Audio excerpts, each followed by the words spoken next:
14 centuries ago, God sent down to humanity the Quran as a book of guidance. He called upon people to be guided to the truth by adhering to this book. Since the day of its revelation to the day of resurrection, this last divine book will remain the sole guide for humanity.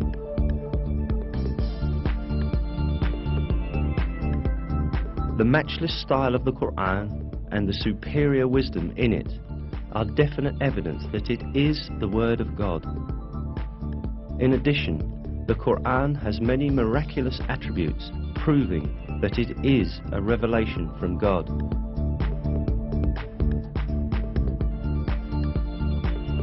One of these attributes is the fact that a number of scientific truths that we have only been able to uncover by the technology of the 20th century were stated in the Quran 1,400 years ago. Of course, the Quran is not a book of science. However, many scientific facts that are expressed in an extremely concise and profound manner in its verses have only been discovered with the technology of the 20th century. These facts could not have been known at the time of the Quran's revelation, and this is still more proof that the Quran is the Word of God.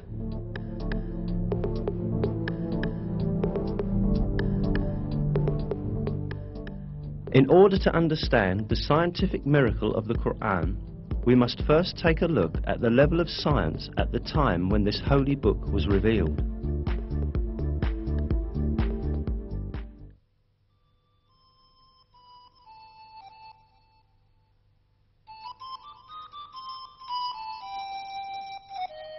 In the 7th century, when the Quran was revealed, Arab society had many superstitious and groundless beliefs where scientific issues were concerned. Lacking the technology to examine the universe and nature, these early Arabs believed in legends inherited from past generations.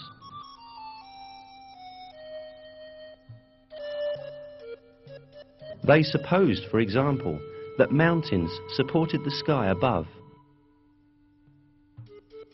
They believed that the world was flat and that there were high mountains at both its ends. It was thought that these mountains were pillars that kept the vault of heaven high above.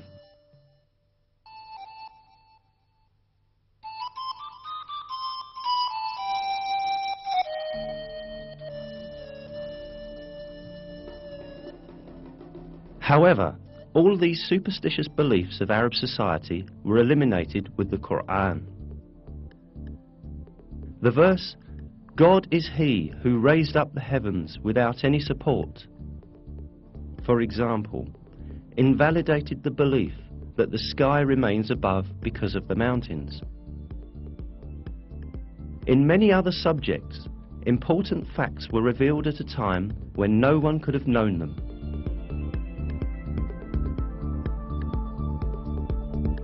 The Quran, which was revealed at a time when people knew very little about astronomy, physics, or biology, contains key facts on a variety of subjects such as the creation of the universe, the creation of the human being, the structure of the atmosphere, and the delicate balances that make life on Earth possible. Let us now take a look at some of the scientific truths revealed in the Quran.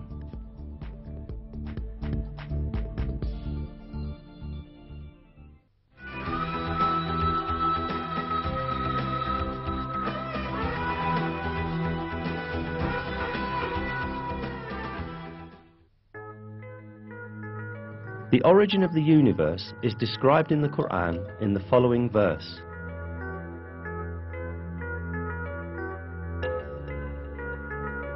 He is the originator of the heavens and the earth. This information given in the Quran is in full agreement with the findings of contemporary science. The conclusion that astrophysics has reached today is that the entire universe, together with the dimensions of matter and time, came into existence as a result of a great explosion that occurred in no time. This event, known as the Big Bang, produced the entire universe about 15 billion years ago, creating it from nothingness as a result of the explosion of a single point. Modern scientific circles are in agreement that the Big Bang is the only rational and provable explanation of the beginning of the universe and of how the universe came into being.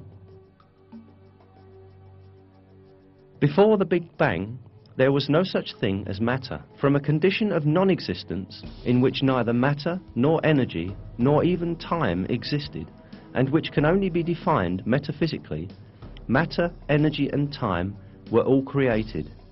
This fact, only recently discovered by modern physics, was announced to us in the Quran 1,400 years ago.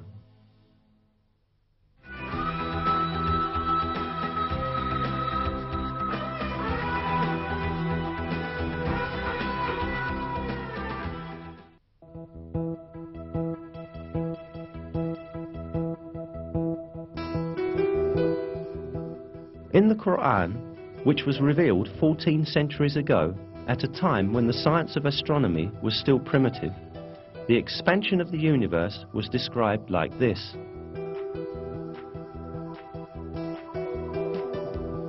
And it is we who have constructed the heaven with might, and verily it is we who are steadily expanding it.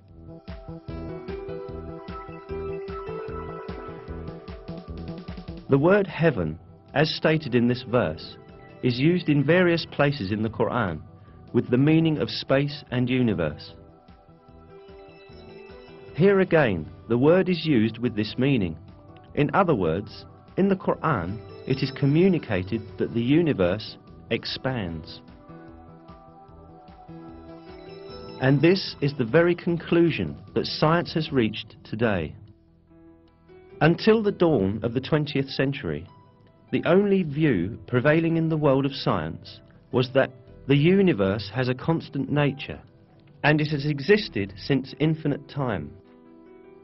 The research, observations and calculations carried out by means of modern technology, however, revealed that the universe in fact had a beginning and that it constantly expands. At the beginning of the 20th century, the Russian physicist Alexander Friedmann and the Belgian cosmologist Georges Lemaitre theoretically calculated that the universe is in constant motion and that it is expanding. This fact was proved also by observational data in 1929. While observing the sky with a telescope, Edwin Hubble, the American astronomer, discovered that the stars and galaxies were constantly moving away from each other.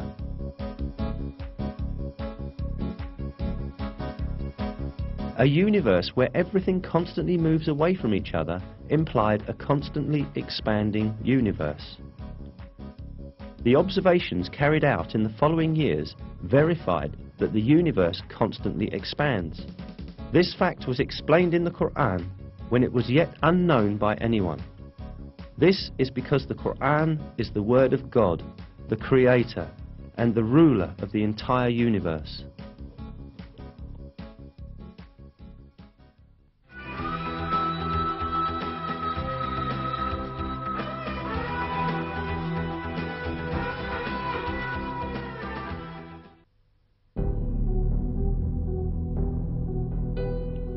While referring to the sun and the moon in the Quran, it is emphasized that each moves in a certain orbit.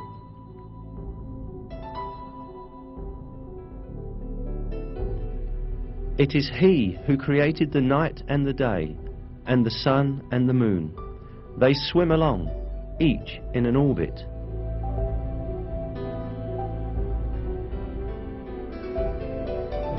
It is mentioned in another verse too, that the sun is not static, but moves in a certain orbit.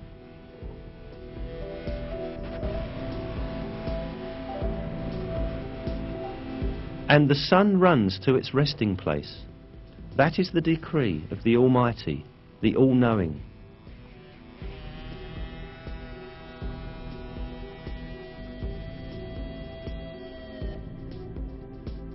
These facts, communicated in the Quran, have been discovered by astronomical observations in our age. According to the calculations of experts on astronomy, the Sun is travelling at the enormous speed of 720,000 kilometers an hour in the direction of the star Vega, in a particular orbit called the solar apex. This means that the Sun travels roughly 17,280,000 kilometers a day. Along with the Sun, all planets and satellites within the gravitational system of the Sun also travel the same distance. In addition, all the stars in the universe are in a similar planned motion. That the entire universe is full of paths and orbits such as this one is inscribed in the Quran as follows: by the sky full of paths and orbits.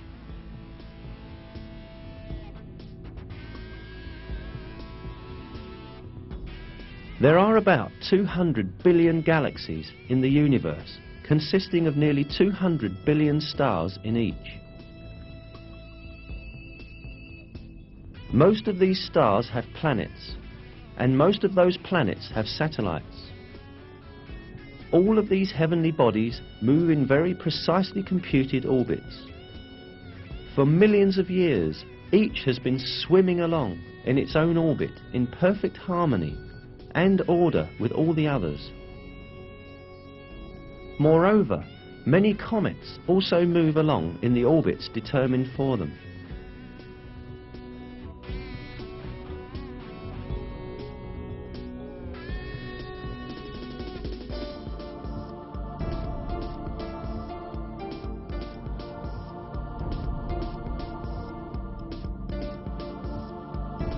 The orbits in the universe do not only belong to celestial bodies. The galaxies also travel at enormous speeds in computed, planned orbits. During these movements, none of these celestial bodies cut across another's path or collide with another.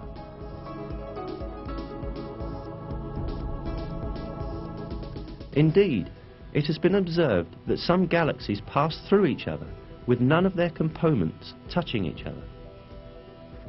Surely, at the time the Quran was revealed, humankind did not possess today's telescopes or advanced observation technologies to observe space in a range of millions of kilometers, nor the modern knowledge of physics or astronomy. Therefore, at that time, it was not possible to determine scientifically that space is full of paths and orbits, as stated in the verse. However, this was openly declared to us in the Quran that was revealed at that time, because the Quran is the Word of God.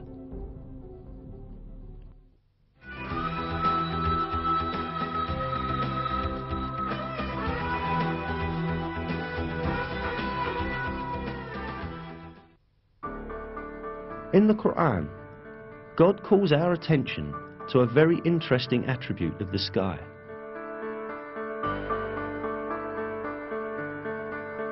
We made the sky a preserved and protected roof, yet still they turn away from our signs.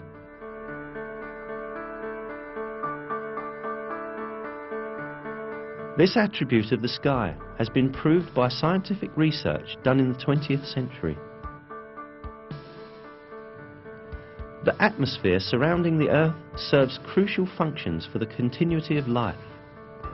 While destroying many meteors, big and small, as they approach the Earth, it prevents them from falling to Earth and harming living things.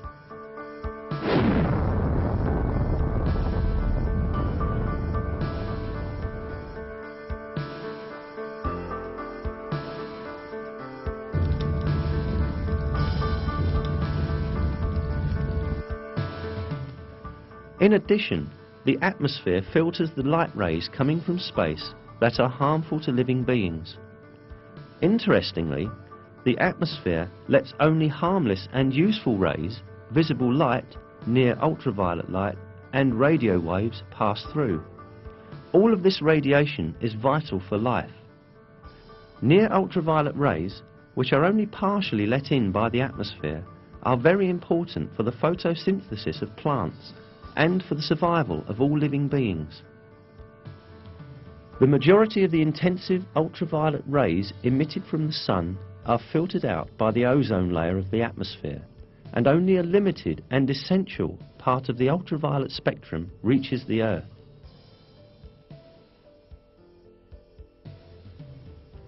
The protective function of the atmosphere does not end here. The atmosphere also protects the Earth from the freezing cold of the space, which is about -270 degrees centigrade.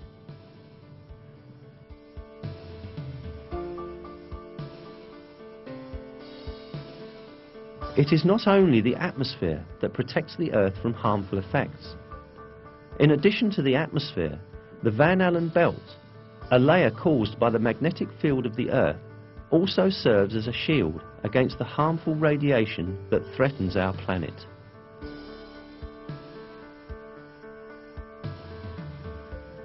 This radiation, which is constantly emitted by the Sun and other stars, is deadly to living things.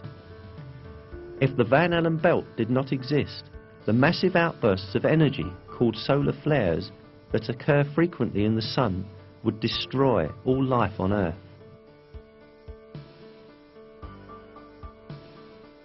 The energy transmitted in just one of these flashes detected in recent years was calculated to be the equivalent to 100 billion atomic bombs, similar to the one dropped on Hiroshima.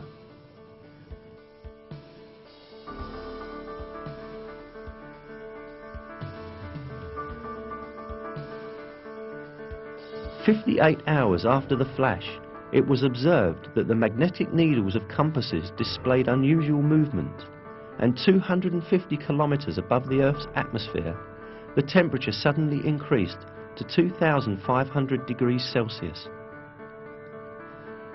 In short, a perfect system is at work high above the Earth. It surrounds our world and protects it against external threats. Scientists only learned about it recently, yet centuries ago we were informed in the Quran about the world's atmosphere functioning as a protective shield.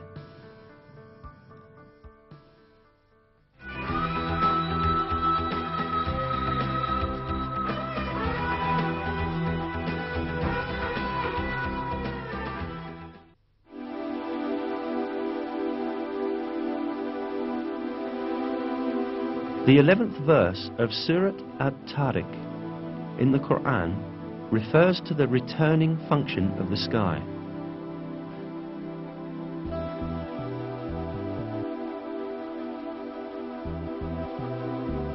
By heaven with its cyclical systems.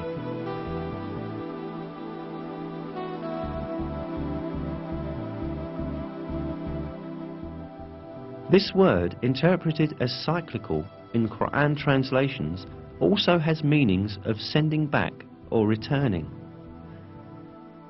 As known, the atmosphere surrounding the Earth consists of many layers.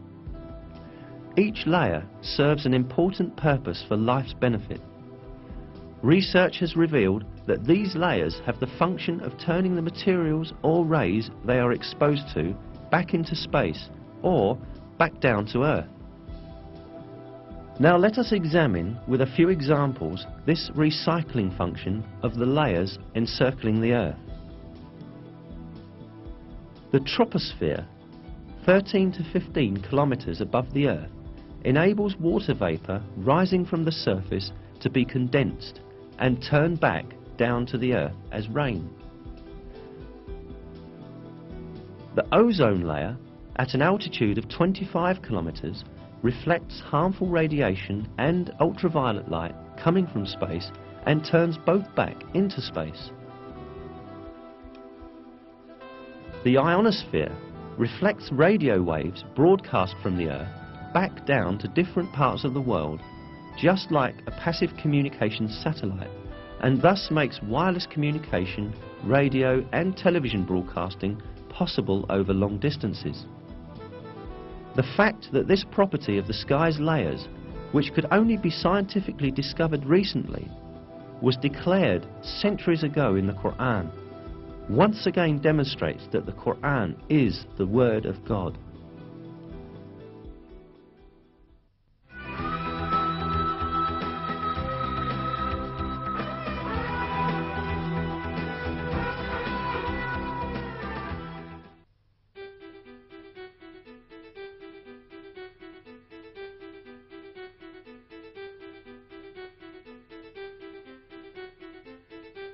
One fact about the universe revealed in the verses of the Quran is that the sky is made up of 7 layers. It is He who created everything on the earth for you and then directed His attention up to heaven and arranged it into 7 regular heavens. He has knowledge of all things. Then He turned to heaven when it was smoke. In 2 days He determined them as 7 heavens and revealed in every heaven its own mandate. The word heavens, which appears in many verses in the Quran, is used to refer to the sky of the earth as well as the entire universe. Given this meaning of the word, it is seen that the Earth's sky, or the atmosphere, is made up of 7 layers. Indeed, today it is known that the world's atmosphere consists of different layers that lie on top of each other. Furthermore, it consists, just as is described in the Quran, exactly of 7 layers. In a scientific source, the subject is described as follows. Scientists have found that the atmosphere consists of several layers. The layers differ in such physical properties as pressure and the types of gases. The layer of the atmosphere closest to Earth is called the troposphere. It contains around 90% of the total mass of the atmosphere. The layer above the troposphere is called the stratosphere. The ozone layer is part of the stratosphere, where absorption of ultraviolet rays occurs. The layer above the stratosphere is called the mesosphere. The thermosphere lies above the mesosphere. The ionized gases form a layer within the thermosphere called the ionosphere. The outermost part of Earth's atmosphere extends from about 480 kilometers out to 960 kilometers. This part is called the exosphere.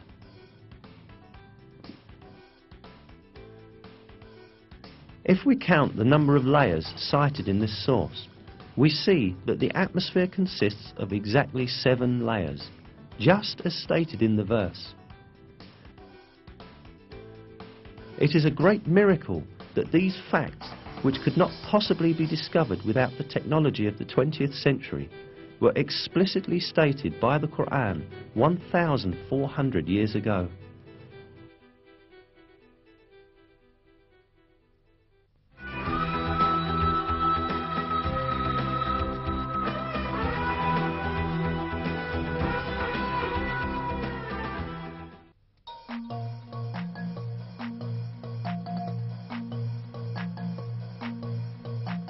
The Quran draws attention to a very important geological function of mountains. We placed firmly embedded mountains on the earth so that it would not move under them.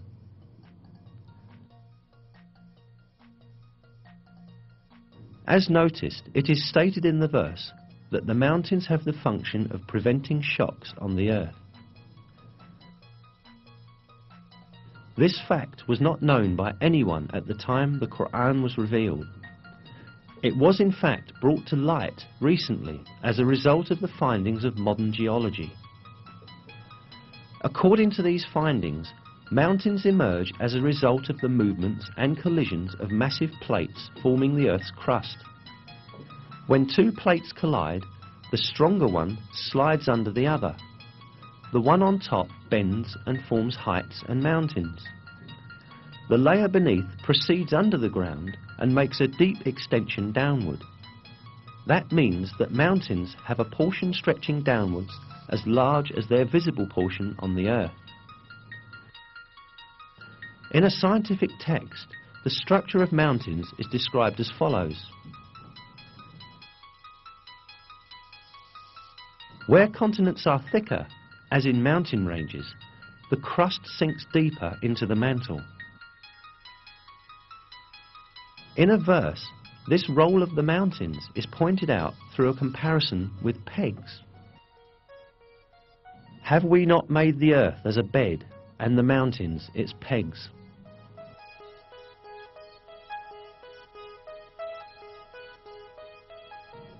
Mountains, in other words, clench the plates in the Earth's crust together by extending above and beneath the Earth's surface at the conjunction points of these plates.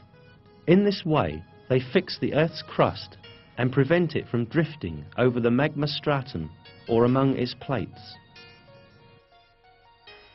Briefly, we may liken mountains to nails that keep wood pieces together. This fixing function of the mountains is defined in scientific literature with the term isostasy. Isostasy means the following. Isostasy, general equilibrium in the Earth's crust, maintained by a yielding flow of rock material beneath the surface under gravitational stress. This vital role of mountains that was discovered by modern geology and seismic research was revealed in the Quran centuries ago as an example of the supreme wisdom in God's creation. We placed firmly embedded mountains on the earth so that it would not move under them.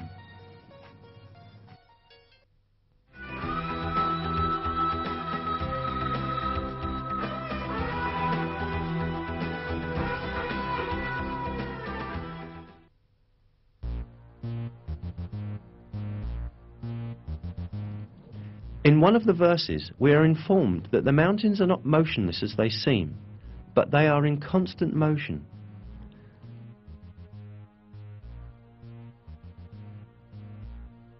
You will see the mountains you reckon to be solid, going past like clouds.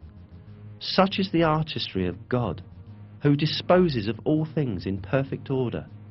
Surely He is aware of what you do.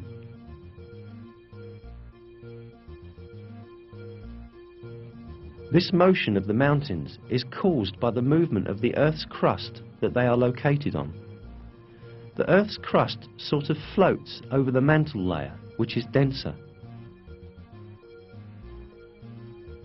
It was at the beginning of the 20th century when, for the first time in history, a German scientist by the name of Alfred Wegener proposed that the continents of the Earth had been attached together at the initial phases of the world, but then drifted in different directions and thus separated as they moved away from each other.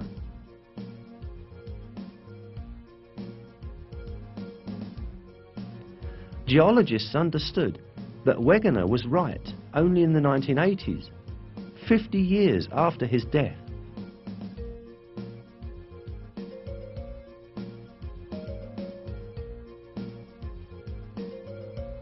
Discovered as a result of the geological research carried out at the beginning of the 20th century, this movement of the Earth's crust is explained by scientists as follows.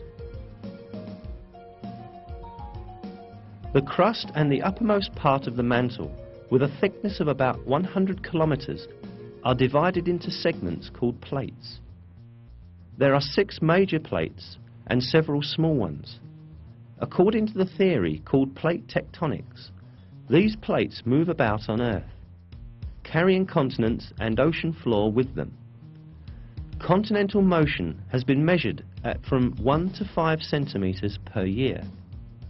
As the plates continue to move about, this will produce a slow change in Earth's geography.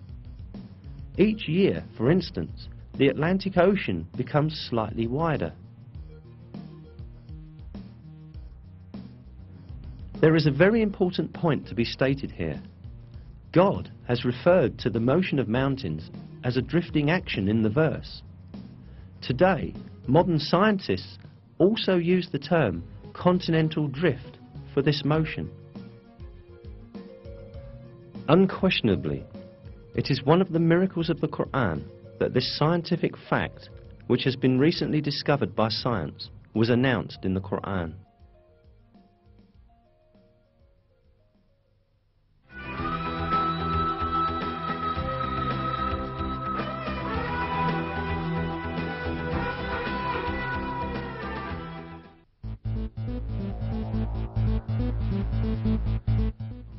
Iron is one of the elements highlighted in the Quran.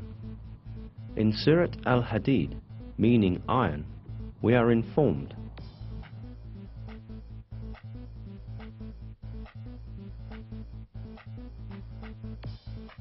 "And we sent down iron, in which there lies great force, and which it has many uses for mankind."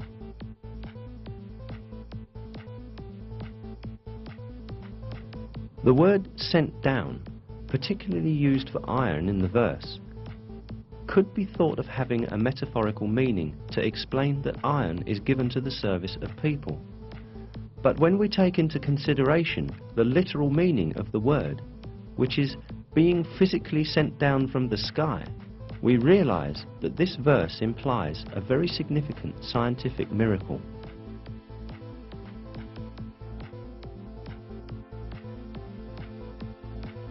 This is because modern astronomical findings have disclosed that the metal of iron found in our world has come down from giant stars in outer space. The heavy metals in the universe are produced in the nucleus of big stars. Our solar system, however, does not have a suitable structure to produce iron on its own. Iron can only be produced in much bigger stars than the Sun, where the temperature reaches a few 100 million degrees. When the amount of iron exceeds a certain level in a star, the star can no longer bear it, and eventually it explodes in what is called a nova or a supernova. As a result of this explosion, meteors containing iron are scattered around the universe, and they move through the void until attracted by the gravitational force of a celestial body. All this shows that the metal iron did not form on the Earth, but was carried from exploding stars in space via meteors and was sent down to Earth, exactly the same way as stated in the verse. It is clear that this fact could not have been scientifically known in the 7th century, when the Quran was revealed. "And we sent down iron, in which there lies great force, and which has many uses for mankind." In addition, the 25th verse of Surat al-Hadid, which refers to iron, includes two interesting mathematical codes. Surat al-Hadid is the 57th surah in the Quran.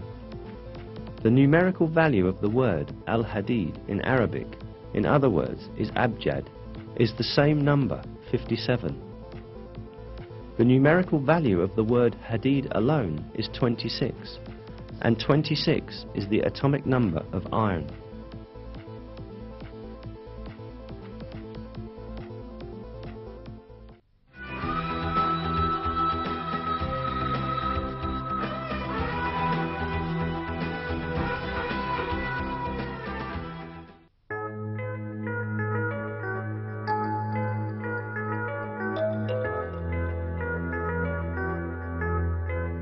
In a verse of the Quran, the fecundating characteristic of the winds and the formation of rain as a result are mentioned. "And we sent the fecundating winds, then caused water to descend from the sky, therewith providing you with water in abundance."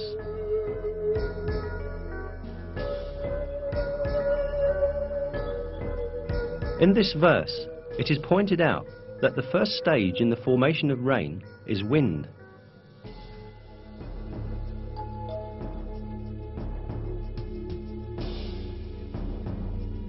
Until the beginning of the 20th century, the only relationship between the wind and the rain that was known was the wind's driving clouds. However, modern meteorological findings have demonstrated the fecundating role of the winds in the formation of rain. This fecundating function of the wind works in the following way. On the surface of oceans and seas, countless air bubbles form because of the foaming action. The moment these bubbles burst, thousands of tiny particles with a diameter 1/100th of a millimetre are thrown into the air. These particles, known as aerosols, mix with dust carried from land by winds and are carried to upper layers of the atmosphere. These particles, carried to higher altitudes by winds, come in contact with water vapour up there. Water vapour condenses around these particles and turns into water droplets. These water droplets first come together and form clouds, and then fall on the earth in the form of rain.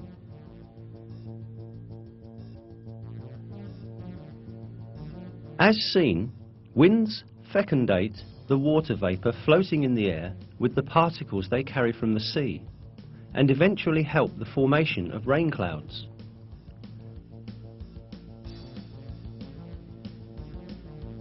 If winds did not possess this property, water droplets in the higher atmosphere would never form, and there would be no such thing as rain.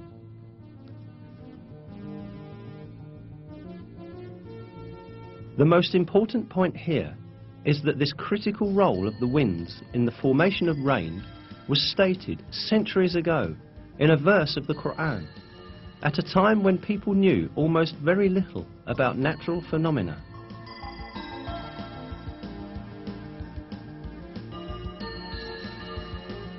Another fact given in the Quran about rain is that it is sent down on earth in due measure. This is mentioned in Surat Az-Zukhruf as follows: "It is He who sends down water in due measure from the sky, by which we bring a dead land back to life. That is how you too will be raised from the dead." This measure in rain has again been discovered by modern research. It is estimated that in 1 second, approximately 16 million tons of water evaporate from the earth. This figure amounts to 513 trillion tons of water in 1 year. This number is equal to the amount of rain that falls on the earth in 1 year. This means that water continuously circulates in a balanced cycle according to a measure.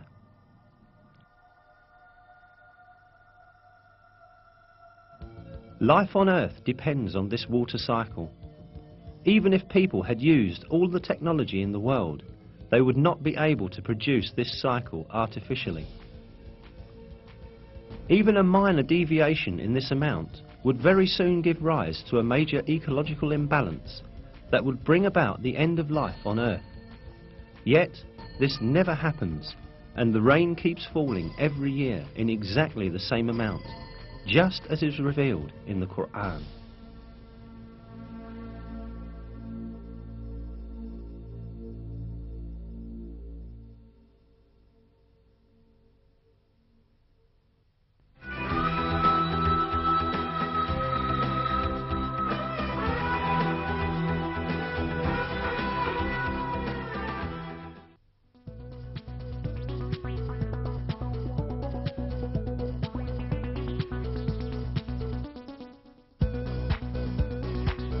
One of the properties of seas that was very recently discovered is related in a verse of the Quran as follows: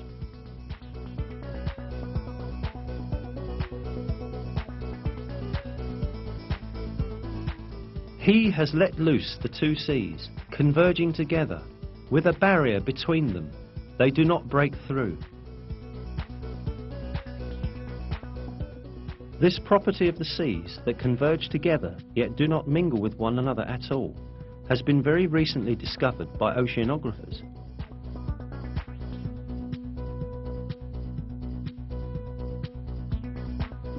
Because of a physical force called the surface tension, the waters of neighbouring seas do not mix. Caused by the difference in the density of the seas, surface tension prevents the seas from mingling with one another, just as if a thin wall were between them. The interesting side of it is that during a period when people had no knowledge of physics, surface tension, or oceanography. This was revealed in the Quran.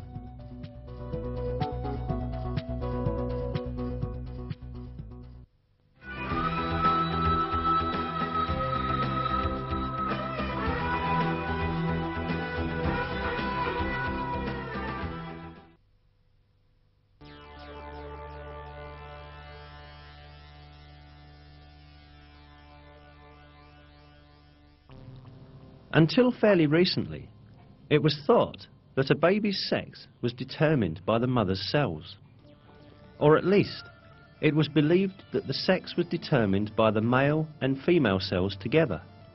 But we are given a different kind of information in the Quran, where it is stated that masculinity or femininity is created out of the sperm poured forth into the womb. That He created pairs, male and female, out of a drop of sperm, as it is poured forth. The improving disciplines of genetics and molecular biology have scientifically validated the accuracy of this information given by the Quran. And what we see. It is now understood that sex is determined by sperm cells coming from the male, and that the female has no role in this process. Chromosomes are the main elements in determining sex. 2 of the 46 chromosomes that determine the structure of a human being are identified as the sex chromosomes. These 2 chromosomes are called XY in males and XX in females because the shapes of the chromosomes resemble these letters. The Y chromosome carries the genes that code for masculinity, while the X chromosome carries the genes that code for femininity. Formation of a new human being begins with the cross combination of one of these chromosomes, which exist in males and females in pairs. In females, both components of the sex cell, which divides into 2 during ovulation, carry X chromosomes. The sex cell of a male, on the other hand, produces 2 different kinds of sperm, one that contains X chromosomes and the other Y chromosomes. If an X chromosome from the female unites with a sperm that contains an X chromosome, then the baby is female.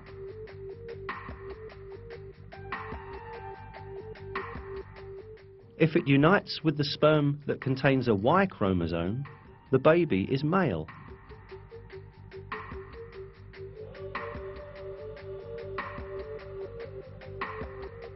In other words, a baby's sex is determined by which chromosome from the male unites with the female's ovum.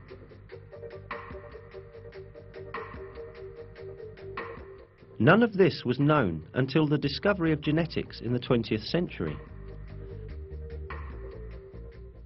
Indeed, in many cultures, it was believed that a baby's sex was determined by the female's body. That was why women were blamed when they gave birth to girls. However, 13 centuries before human genes were discovered, the Quran revealed information that denies this superstition and referred to the origin of sex being not with women, but with the semen coming from men. If we keep on examining the facts announced to us in the Quran about the formation of people, we again encounter some very important scientific miracles. When the sperm of the male unites with the ovum of the female, the essence of the baby to be born is formed. This single cell, known as the zygote in biology, will instantly start to reproduce by dividing and eventually become a piece of flesh. The zygote, however, does not spend its developmental period in a void. It clings to the uterus just like roots that are firmly fixed to the earth by their tendrils. Through this bond, the zygote can obtain the substances essential to its development from the mother's body. Here, at this point, a very significant miracle of the Quran is revealed. While referring to the zygote developing in the mother's womb, God uses the word alaq in the Quran.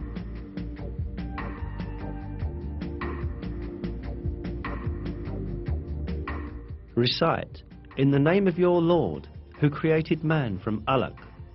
Recite, and your Lord is the most generous.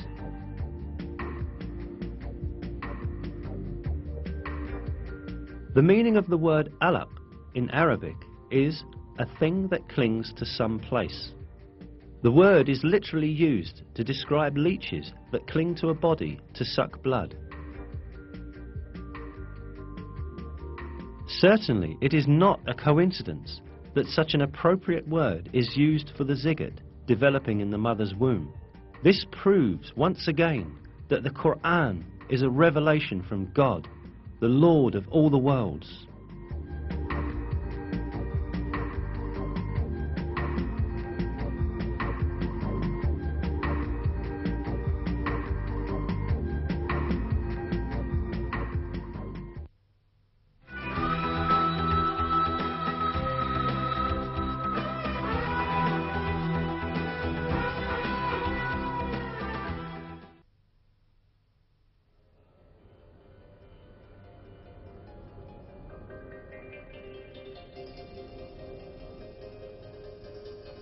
While it is told in the Quran that it is easy for God to bring man to life after death, the fingerprint of man is particularly emphasized.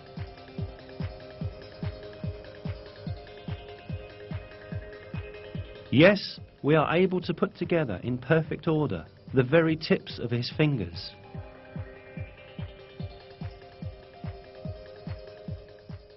The emphasis on fingerprints has a very special meaning. This is because everyone's fingerprint is unique to himself.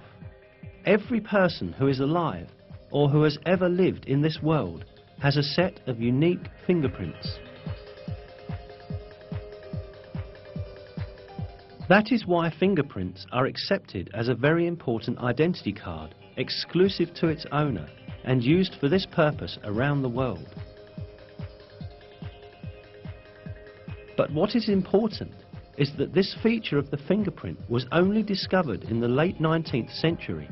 Before then, people regarded fingerprints as ordinary curves without any specific importance or meaning.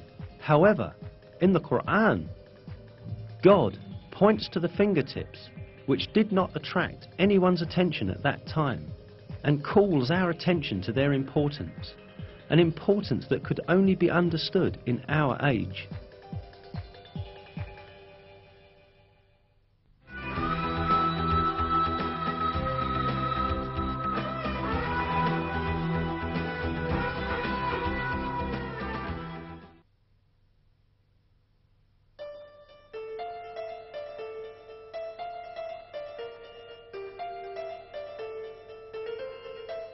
Another important aspect of the information mentioned in the verses of the Quran is the developmental stages of a human in the mother's womb.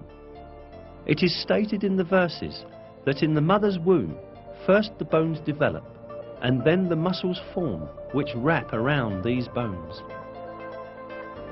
We then formed the drop into a clot, and formed the clot into a lump, and formed the lump into bones, and clothed the bones in flesh, and then brought him into being as another creature.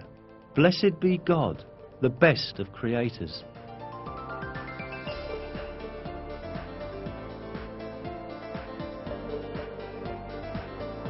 Embryology is a branch of science that studies the development of embryos in the mother's womb. Until very recently, embryologists assumed that the bones and muscles in an embryo developed at the same time. For this reason, for a long time, some people claimed that these verses were in conflict with science. Yet, advanced microscopic research conducted by virtue of new technological developments has revealed that the revelation of the Quran is word by word correct. These examinations at the microscopic level showed that the development inside the mother's womb takes place in just the way it is described in the verses. First, the cartilage tissue of the embryo ossifies. Then, muscular cells that are selected from among the tissue around the bones come together and wrap around these bones. This event is described in a scientific publication with the following words. During the 7th week, the skeleton begins to spread throughout the body, and the bones take their familiar shapes. At the end of the 7th week, and during the 8th week, the muscles take their positions around the bone forms.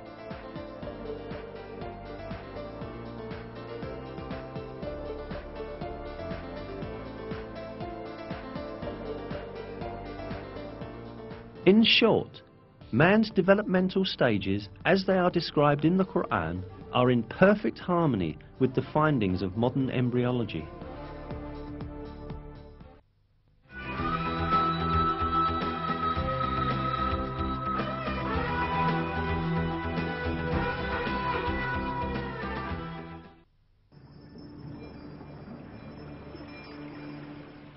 In the Quran, it is related that man is created in a 3-stage process in the mother's womb.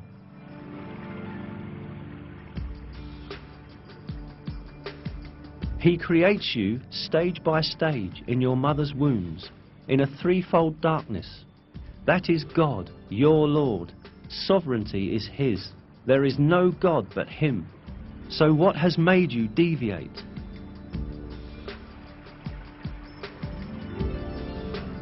As will be understood, it is pointed out in this verse that a human being is created in the mother's womb in 3 distinct stages.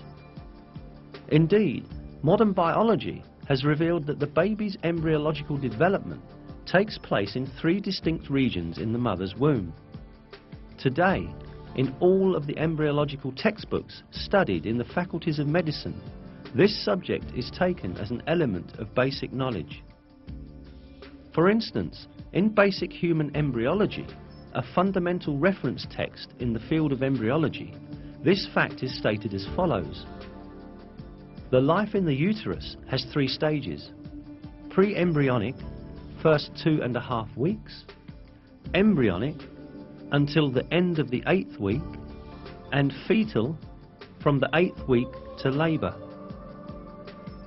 These phases refer to the different developmental stages of a baby.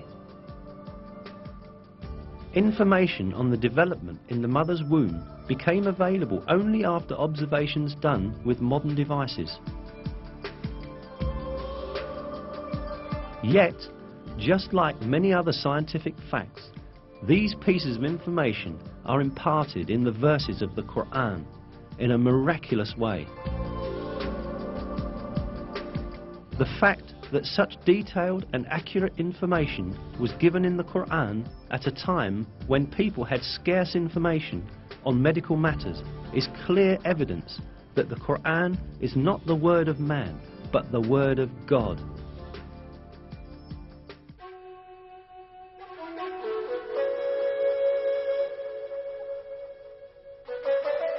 Another miraculous aspect of the Quran is that it revealed beforehand a number of important events that would occur in the future. The 27th verse of Surat Al-Fath, for example, gave the believers glad tidings that they would conquer Mecca, which was then under the occupation of pagans.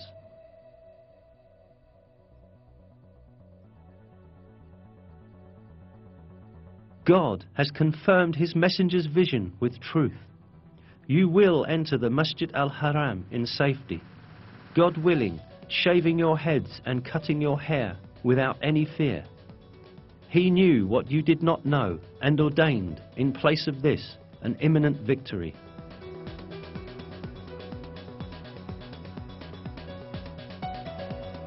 In close consideration, the verse is seen to announce yet another victory that will take place before the victory of Mecca. Indeed, as stated in the verse, the believers first conquered the Kaaba fortress, which was under the control of the Jews, and then entered Mecca.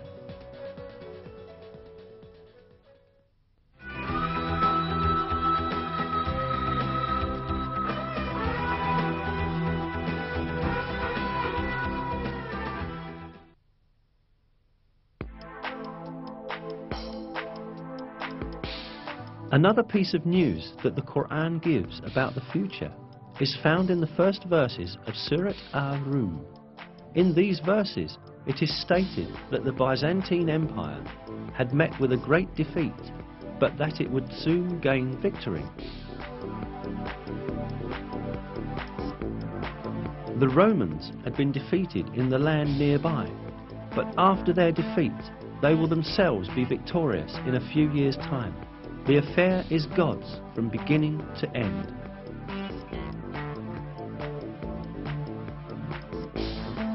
These verses were revealed around 620 CE, almost 7 years after the severe defeat of Christian Byzantium at the hands of the Persians, when the Byzantines lost Jerusalem.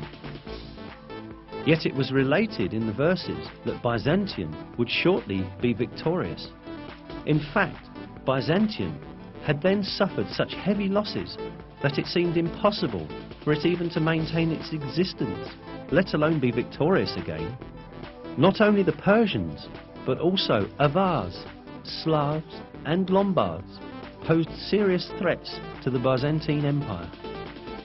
The Avars had come as far as the walls of Constantinople. The Byzantine Emperor Heraclius had ordered the gold and silver in churches to be melted and turned into money in order to meet the expenses of the army. Many governors had revolted against Emperor Heraclius, and the empire was on the point of collapse. Mesopotamia, Cilicia, Syria, Palestine, Egypt and Armenia, which earlier belonged to Byzantium, were invaded by the idolater Persians. In short, everyone was expecting the Byzantine Empire to be destroyed.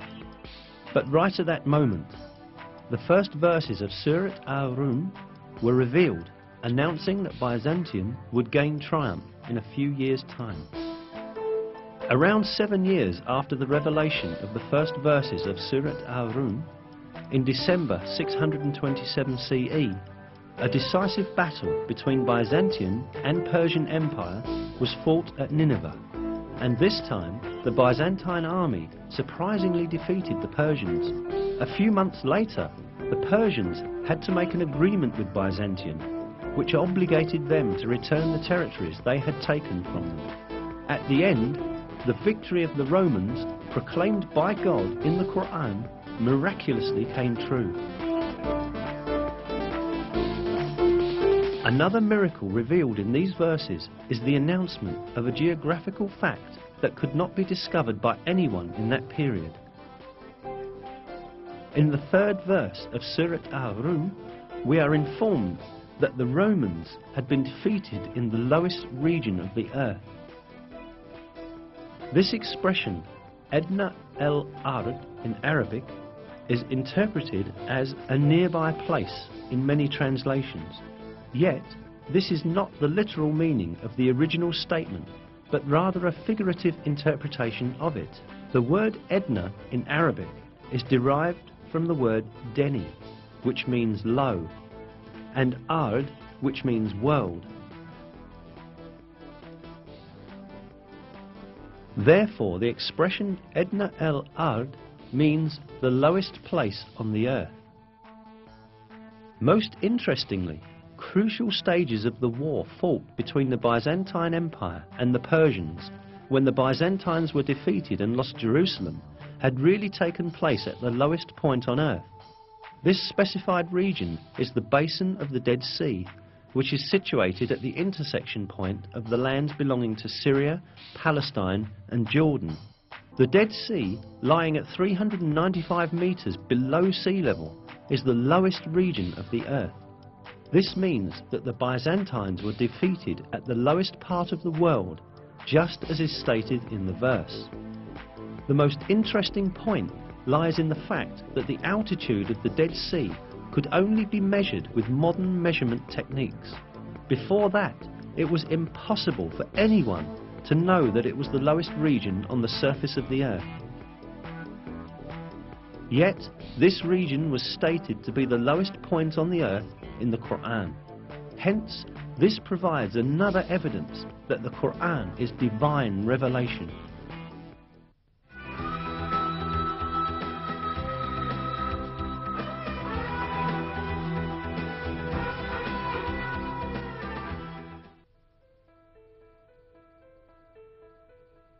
Apart from the miraculous characteristic of the Quran, which we have looked into so far, it also has a mathematical miracle. An example of this is the numbers of repetitions of some words in the Quran. Some related words are surprisingly repeated the same number of times. Below are such words and the numbers of their repetitions in the Quran. The word day is repeated 365 times in singular form, while its plural and dual forms, days, together are repeated 30 times. The number of repetitions of the word moon is 12. The word punishment is repeated 117 times, while the expression forgiveness, which is one of the basic principles of the Quran, is repeated exactly twice as many times. The number of times the words world and hereafter are repeated is also the same, 115.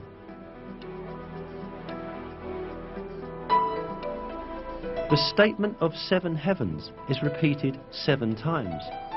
The creation of the heavens is also repeated 7 times. The word faith, iman, without genitive, is repeated 25 times throughout the Quran, as is also the word infidelity or covering over the truth, kufr. The word zakah is repeated 32 times, while the number of repetitions of the word blessing is also 32. The expression the truly virtuous is used 6 times, but libertine is used half as much, i.e. 3 times. Human being is used 65 times. The sum of the number of mentions of the stages of man's creation is the same.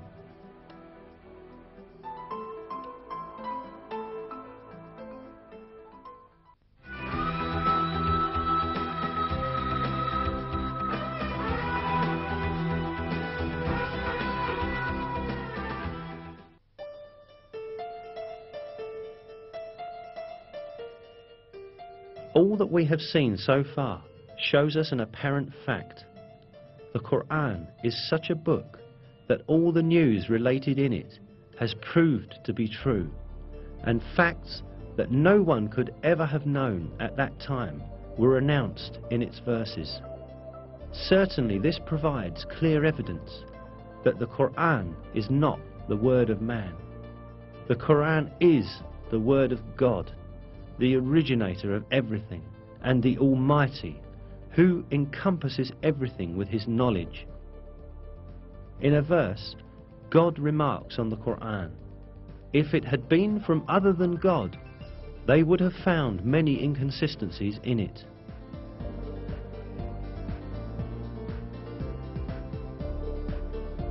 Not only are there no inconsistencies in the Quran, every piece of information it contains reveals the miracle of this divine book more and more each day. What falls to man is to hold fast to this divine book revealed by God and receive it as his one and only guide. In one of the verses, God calls out to us, "And this is a book we have sent down and blessed, so follow it and have fear of God, so that hopefully you will gain mercy."